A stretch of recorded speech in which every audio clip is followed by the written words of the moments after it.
Dad's gonna have his first little heart-to-heart with you today. I'm guessing you probably came to this earth knowing all this, but by the time you see over 20,000 targeted ads aimed at you each year, thrown in with a few Disney characters, it'll get easy to forget. Let me start by saying I didn't sleep last night after hearing some of the latest studies. That this is the sickest generation ever, the fattest generation ever, and the first generation projected to outlive their children. But I believe as your dad, I have a say in this.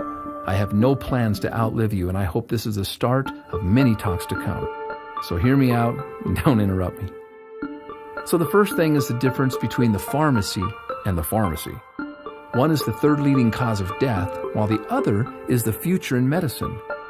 Nearly everything you'll hear about this so-called war on disease is about money. The billions of dollars are from prescriptions they call weapons of war. But let me tell you, son, be careful. It looks like friendly fire to me. But if you ever find yourself in an emergency room, I hear they're great. You were born into a generation that eats foodless foods and lifeless drinks. Your friends will think they're health nuts when it says 10% juice on their candy. Maybe this is why 3 out of 5 of your generation will get diabetes. When they think they're eating fruit, it's marketing. It's Fruit Loops and Apple Jacks and Crunch Berries. You need to know, son, that usually the inside of the grocery market is like a cemetery, a burial ground for synthetic, cooked, or processed foods.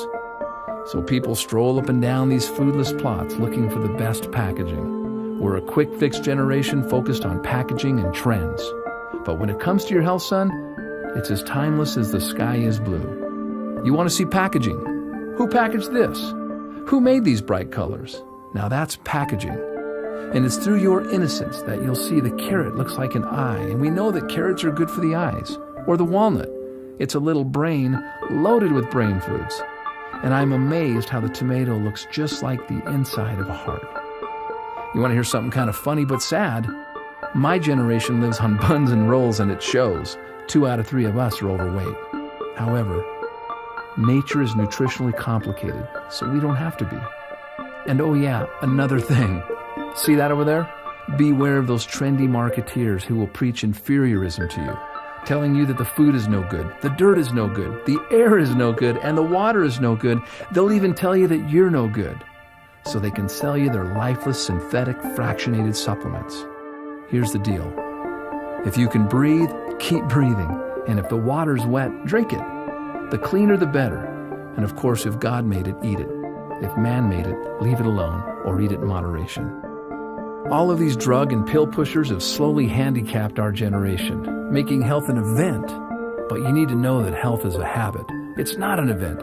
It's the little things we do day after day that lead to wellness or disease. It's not a handful of supplements chased by a frothy, nasty green drink on a Saturday morning. That's not health. That's hope and toxicity. Which reminds me, I am not going to raise you to be a fanatic. Fanatics die every day of self-inflicted stress. That's why they have bad breath. So live a little, but do so with your eyes wide open. Someday, you're going to have dreams just like me. Dreams of love, family, money, spirituality.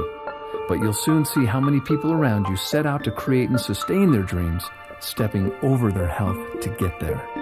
Only to come up short, hopeless, cynical, fearful, and survivors. But now, they've had a heart attack, or diabetes, or strokes, or they struggle with obesity. But enough is enough, and the buck stops here.